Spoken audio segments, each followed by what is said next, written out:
Anonymous says this. Hello, Father. I have a question about dismissal from Mass. Growing up, I was taught that you were not to leave until the final verse of the final hymn was completed. In recent years, though, I've noticed that people tend to leave Mass immediately after the priest gives a final blessing and leaves the altar. Often I'm the last one remaining in church, and I still wait until the final hymn is completed before leaving, and it always feels a bit awkward. It also seems disrespectful to have hymns playing when it's being drowned out by the sounds of people shuffling towards the exits. So can you please clarify on when there is the acceptable time to be dismissed from Mass? Is it after the priest leaves the altar or after the final hymn is done? Okay, so Mass is over when the priest venerates the altar and then makes the bow towards the altar. Okay, when he kisses the altar and then venerates it. Okay, so that's when Mass is over. There's nothing else prescribed in the missal after that. So we typically would sing a hymn at the end of Mass, but there's nothing in the missal about any kind of hymn.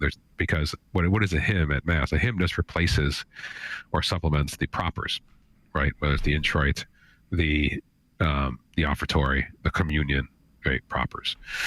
So we typically a lot of people will replace the propers with the hymns. Well, once Mass is concluded, there's no more propers. There's nothing else there. So Mass is over.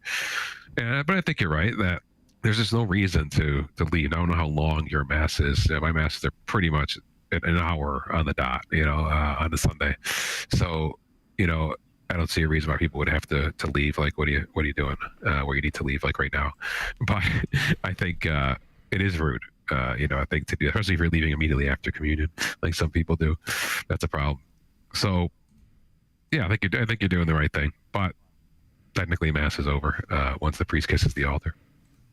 Yeah, up until and kind of into my mid-20s, Father, did I start seeing kind of the wider practice of just Thanksgiving after Mass. The priest leaves the altar and people kneel down for a few more minutes or, a couple seconds and just thanking God. And then, you can get up and leave from there. So that was something kind of interesting. I actually, because we didn't really grow up doing that a lot, although I'm sure my parents were pretty good about instilling such things. They at least instilled don't talk inside the church or you'll probably get pinched or something, which was acceptable. Right. I think it's part of that's just on the priest to help build that culture in the parish.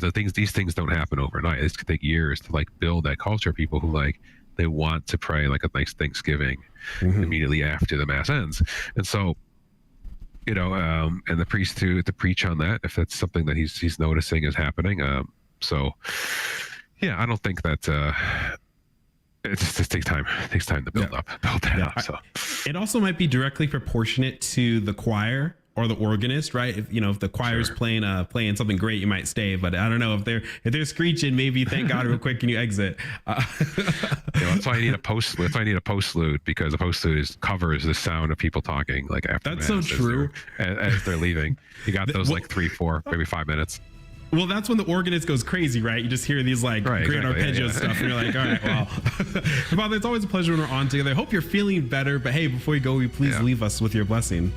Yes, benedictio Dei omnipotentis Patris et Filii et Spiritus Sancti descendat super vos et maniat semper. Amen.